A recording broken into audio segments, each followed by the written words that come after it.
अगर आप एनटीपीसी के कैंडिडेट हैं और सीबीटी 1 एग्ज़ाम में अगर आप 1-2 नंबर से आपका सिलेक्शन नहीं हुआ है तो ये न्यूज़ जो है आपके लिए गुड न्यूज़ है। तो यहाँ पर खाली पदों से यहाँ पर 20 गुना ज़्यादा को यहाँ पर मौका मिलने वाला है। और आपको बता दूं फ्रेंड्स कि ये वीडियो यहाँ पर रिकॉर्ड हो गई थी, उसके बाद यहाँ पर हिंदुस्तान न्यूज़पेपर पब्लिश हुई है। हिंदुस्तान न्यूज़पेपर आज पब्लिश होने में ज़्यादा समय लग गया है और यही कारण है कि इसे मैंने बाद में ऐड कर दिया है। तो यहाँ पर देख सकते हैं फ्रेंड्स कि रेल मंत्रालय खाली गैर तकनीकी लोकप्रिय श्रेणियों एनटीपीसी के पदों की अपेक्षा 20 गुना अधिक अभ्यर्थियों को परीक्षा में बैठने का मौका देगा। और रेल मंत्री अश्विनी वैष्णव की अध्यक्षता में सोमवार को हुई बैठक में इस पर सहमति बन गई है और जल्द इसकी अधिसूचना भी जारी होगी। और बता दूं कि जनवरी में जो है झारखंड, बिहार और यूपी में आंदोलन करने वाले अभ्यर्थियों की यही प्रमुख मांग रही है। और रेल मंत्रालय के एक अधिकारी ने बताया कि अभ्यर्थियों ने रेलवे में रिक्त पदों की अपेक्षा 20 गुना अभ्यर्थियों को परीक्षा में बैठने का मौका देने की मांग की थी और इसे देखकर ही यह फैसला लिया गया है। और हाई पावर कमेटी बनी थी। अगर आप एनटीपीसी के कैंडिडेट हैं तो आपको मालूम ही होगा। जोहार दोस्तों, तो आज झारखंड की शैक्षिक जगत से महत्वपूर्ण खबर यह है फ्रेंड्स कि 7वीं जेपीएससी की मुख्य परीक्षा पर रोक लगाने से हाई कोर्ट ने इनकार कर दिया है और इस केस का डिस्पोज कल ही हुआ है, यानी कि सोमवार को। और एक और केस हुआ था फ्रेंड्स सचिवालय के रिगार्डिंग कट ऑफ डेट को लेकर। तो हालांकि जेएसएससी की वेबसाइट पर उसे एडिट कर दिया गया है, उसे संशोधित कर दिया गया है, तो यह केस स्वतः ही समाप्त हो गया है। तो इस केस के बारे में डिटेल से जानने वाले हैं इस वीडियो में। और जो छठा दिन यहाँ पर बजट सत्र चला फ्रेंड्स, तो इसमें स्थानीयता तय नहीं होने तक रोके सभी नियुक्ति प्रक्रिया, इस तरह के डिमांड किया जा रहा है विभिन्न नेताओं के द्वारा। अगर ओबीसी आरक्षण की बात करें तो ये भी मुद्दा पूरी तरह से छाया हुआ है बजट सत्र में। तो सरकार यहाँ पर ओबीसी आरक्षण बढ़ाने की पक्षधर है और जल्द निर्णय लेंगे सीएम, ऐसा यहाँ पर सीएम का बयान है। तो इसके बारे में डिटेल से जानने वाले फ्रेंड्स, और आप सभी को मालूम होगा कि झारखंड में लगातार 1932 स्थानीयता को लेकर आंदोलन चल रहे हैं। तो इसके बारे में भी जो भी तमाम तरह की खबरें हैं उन सभी खबरों को देखने वाले हैं। हाल ही में जयराम महतो ने पंचायत सचिव नियुक्ति के बारे में यहाँ पर स्टेटमेंट दिया है फ्रेंड्स, तो उस स्टेटमेंट को सुनने वाले हैं। और आपको बता दूं कि जयराम महतो को टाइगर जयराम महतो के नाम से भी जाना जाता है और टाइगर जयराम महतो वर्तमान में काफ़ी ज़्यादा फेमस है 1932 की स्थानीयता आंदोलन को लेकर। तो आइए पहले उनका स्टेटमेंट सुन लेते हैं। लेकिन अब बराबर लिख रहे ऑफिस से जवाब चाहते हैं। पंचायत सचिव अभ्यर्थियों की नियुक्ति सरकार के अन्याय कर रही है, इस पर जयराम जी कुछ बोलिए। बिल्कुल, मैंने भी सुना है, मेरे बहुत सारे साथी हैं पंचायत सचिव के अभ्यर्थी हैं और मैं सरकार से चाहूँगा, उन्होंने भी लगभग 2017 की बहाली आज 5 साल हो गए हैं, बहुत किसी का एज एक्सपायर हो गया होगा, मानसिकता भी छिन्न भिन्न हो गई होगी, वे लोग कहीं ना कहीं बेसब्री से इसका इंतजार कर रहे हैं। कुछ लोग तो ऐसे हैं जो अवसाद में चले गए हैं। तो कहीं ना कहीं मैं सरकार से अपील करूंगा, चाहे पंचायत सचिव हो या होमगार्ड धनबाद की 2017 की बहाली, उसे क्लियर किया जाए, क्योंकि यूथ जो है ना बेचारा बहुत परेशान है। आज उनकी आयु मैंने देखा, मेरे जो दोस्त हैं मैंने करीब से देखा है, उनकी आयु किसी का 30 के लमसम सबका है, लेकिन सब अविवाहित है, उनका घर नहीं बस रहा है। कारण यह है कि बहाली लटकी हुई है। तो उनका घर बसाइए और उनका वाजिब हक है, उन्होंने इतना मेहनत किया है, आज 5 साल हो गए।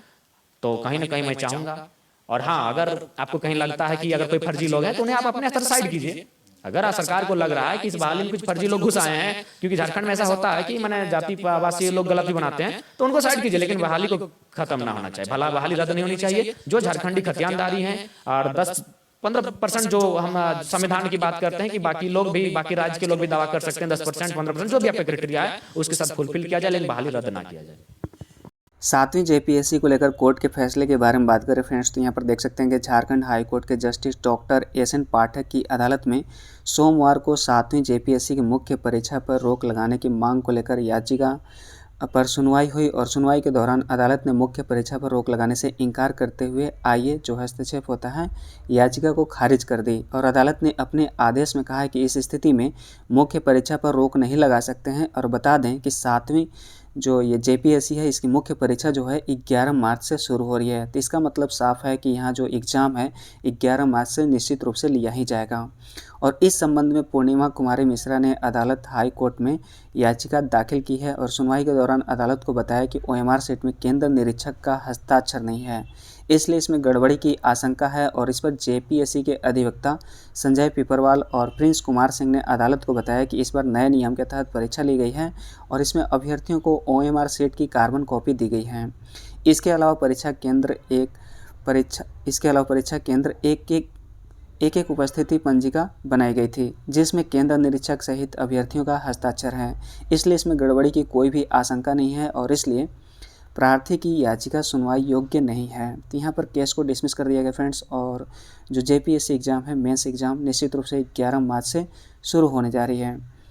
और अगर सचिवालय के रिगार्डिंग एक केस की बात करें तो उम्र के कट ऑफ डेट का यहाँ पर मामला निष्पादित कर दिया गया है। तो झारखंड हाई कोर्ट के जस्टिस जो राजेश शंकर हैं की अदालत में झारखंड सामान्य स्नातक योग्यताधारी संयुक्त प्रतियोगिता परीक्षा के तहत प्रखंड आपूर्ति पदाधिकारी के कट ऑफ डेट से संबंध दाखिल याचिका पर सुनवाई हुई और सुनवाई के दौरान प्रार्थी की दलील सुनने के बाद अदालत ने मामला निष्पादित कर दिया और सुनवाई के दौरान प्रार्थी की ओर से याचिका वापस लेने का अनुरोध करते हुए अदालत को बताया कि प्रखंड आपूर्ति पदाधिकारी पद के लिए कट ऑफ डेट यहाँ पर संशोधित कर दिया गया है। तो अभ्यर्थियों का ऑनलाइन आवेदन भी जमा हो गया है और ऐसे में अब कोई भी मामला नहीं रहा है। विपक्ष के द्वारा पिछड़ा को आरक्षण, भाषा को लेकर विवाद, स्थानीय नीति को लेकर विवाद, इसको एक राजनीतिक मुद्दा बनाने का प्रयास हो रहा है अध्यक्ष महोदय। क्योंकि अभी बड़े पैमाने पर सरकार राज्य में कैसे लोगों को, यहाँ के मूलवासी आदिवासियों को रोजगार प्राप्त हो, इसका एक बृहद पैमाने पर ऑपरेशन जारी है अध्यक्ष महोदय और इसका समाधान भी बहुत जल्द निकलेगा। तो मैंने कल संपन्न हुए बजट सत्र में मुख्यमंत्री के द्वारा यहाँ पर ओबीसी आरक्षण को लेकर स्टेटमेंट आया है। तो यहाँ पर देख सकते हैं कि सरकार ओबीसी आरक्षण बढ़ाने की पक्षधर है और जल्द ही निर्णय लेंगे और ऐसा सीएम का कहना है। हालांकि इन पर जो सवाल किया गया था कि ओबीसी आरक्षण को बढ़ाया जाए तो इनका कहना था कि क्या एससी एसटी को यूक्रेन भेज दिया जाए, ऐसा मतलब स्टेटमेंट था इनका। तो यहाँ पर देख लेते हैं कि ओबीसी आरक्षण की यहाँ पर वस्तु स्थिति क्या है। अभी ओबीसी आरक्षण 14% 36% करने का प्रस्ताव है और अगर मौजूदा आरक्षण की स्थिति देखें फ्रेंड्स तो यहाँ पर देख सकते हैं 10% एससी को मिला हुआ है, 14% ओबीसी को, 26% एसटी कैटेगरी को और बाकी 50% में 8% ईडब्ल्यूएस के लिए आरक्षित हैं। और यहाँ पर जो अनुशंसा किया गया है ये है 72% आरक्षण की। और आपको बता दूं फ्रेंड्स कि सुप्रीम कोर्ट का यहाँ पर नियम बनाया गया है और उसका ऑर्डर है कि 50% से ज़्यादा आरक्षण नहीं होने चाहिए। तो अगर ये अनुशंसा मान लिया जाए तो यहाँ पर 72% आरक्षण हो जाएंगे। तो यहाँ पर 10% एससी को देने की अनुशंसा की जा रही है और 26% एसटी को और 36% ओबीसी कैटेगरी को, बाकी 28% में 8% ईडब्ल्यूएस के लिए यहाँ पर डिमांड किया जा रहा है। तो 50% आरक्षण का कोटा अगर इस तरह से अगर अनुशंसा को मान लिया जाए तो 50% का जो आरक्षण है उसका कोटा पार कर जाएगा। तो इसमें यहाँ पर मुख्यमंत्री का बयान है कि ओबीसी रिजर्वेशन पॉलिसी लाने से पहले सभी पहलुओं का बारीकी से अध्ययन किया जाएगा और जैसे ही यह प्रक्रिया पूरी हो जाएगी उसके बाद विधि सम्मत निर्णय लिया जाएगा। और सीएम ने कहा कि सरकार इस संबंध में जल्द ही निर्णय लेगी और उन्होंने यह भी कहा कि निर्णय लेने से पहले तमिलनाडु और महाराष्ट्र सहित अन्य राज्यों में ओबीसी आरक्षण में किए गए प्रावधानों का अध्ययन कराया जाएगा। और साथ ही राज्य पिछड़ा वर्ग आयोग द्वारा ओबीसी वर्ग के आरक्षण को बढ़ाने के संबंध में की गई अनुशंसा को भी देखा जाएगा। और उन्होंने पिछड़ा वर्ग के आरक्षण के मुद्दे पर विपक्ष को कटघरे में भी खड़ा किया और कहा कि विपक्ष ने पिछड़ों को 50% आरक्षण दिलाने को लेकर पूरी भूमिका तैयार कर ली है, जबकि उन्होंने ही 27% ओबीसी के आरक्षण को घटाकर 14% कर दिया था। कल ही बजट सत्र में एक और मामला उठा है फ्रेंड्स। हालांकि ये लगातार ये मामला उठ रहा है और यहाँ पर इस तरह की बात हो रही है कि स्थानीयता तय नहीं होने तक रोके सभी नियुक्ति प्रक्रिया। और आपको बता दूं फ्रेंड्स कि आपके लिए उन्हीं खबरों को लाता हूँ जो झारखंड की अभ्यर्थियों के लिए जरूरी होते हैं, इंपॉर्टेंट होते हैं। तो अगर आप इस चैनल पर नए हैं तो निश्चित रूप से चैनल को सब्सक्राइब कर लीजिएगा, क्योंकि सभी झारखंड के जितने भी न्यूज़पेपर आते हैं उन सभी न्यूज़पेपर को पढ़ने के बाद उसका जो निचोड़ है आपके सामने पेश किया जाता है। तो यहाँ पर देख सकते हैं फ्रेंड्स कि स्थानीय नीति को लेकर सियासत इन दिनों जारी है और इन सब के बीच कांग्रेस के कार्यकारी प्रदेश अध्यक्ष सह विधायक बंधु तिर्की ने अपने ही सरकार पर हमला बोलते हुए मुख्यमंत्री हेमंत सोरेन से सर्वदलीय बैठक बुलाकर स्थानीय नीति को तय करने की मांग की है। और विधानसभा परिसर में मीडिया कर्मियों से बात करते हुए बंधु तिर्की ने कहा कि अब वक्त आ गया है कि स्थानीयता को सरकार निर्धारित करे। स्थानीयता और मूलवासी को बोलना विधानसभा में हमने सिखाया है। आम जनमानस की ये भावना है कि जल्द से जल्द स्थानीयता को परिभाषित किया जाए। चूँकि ये मैनिफेस्टो में भी था, इसलिए सरकार द्वारा अंतिम खतियान को आधार मानते हुए इसे परिभाषित किया जाना चाहिए। और जब तक स्थानीय नीति तय नहीं होता है तब तक सभी नियुक्ति प्रक्रिया को रोक देना चाहिए। तो इसमें तमाम तरह की उलझन यहाँ पर आ रही है फ्रेंड्स झारखंड में, और नियुक्ति प्रक्रिया में लगातार यहाँ पर ब्रेकर लगते जा रहे हैं। तो नियुक्ति प्रक्रिया को रोक देना चाहिए, नहीं तो जिनका भी हो भी जाएगा उनका भी लटक जाएगा। और उन्होंने कहा कि यह शर्म की बात है कि राज्य गठन के 22 वर्ष होने के बाद भी अब तक स्थानीयता तय नहीं हुआ है। स्थानीयता को लेकर यहाँ पर आजसू जो सुप्रीमो है सुदेश महतो, तो सुदेश महतो ने यहाँ पर अल्टीमेटम दे दिया है कि 14 अप्रैल तक अगर लागू नहीं हुई स्थानीय नीति और नियोजन नीति तो राज्य भर में होगा आंदोलन। तो इस तरह के यहाँ पर लगातार आंदोलन बढ़ते जा रहे हैं फ्रेंड्स। झारखंड में भाषा विवाद को लेकर एक और यहाँ पर न्यूज आई है कि अंगिका भाषा को यहाँ पर संथाल परगना में शामिल करने पर हर्ष है। यानी कि संथाल परगना में जितने भी जिले हैं उन सभी में यहाँ पर अंगिका भाषा को शामिल कर लिया गया है।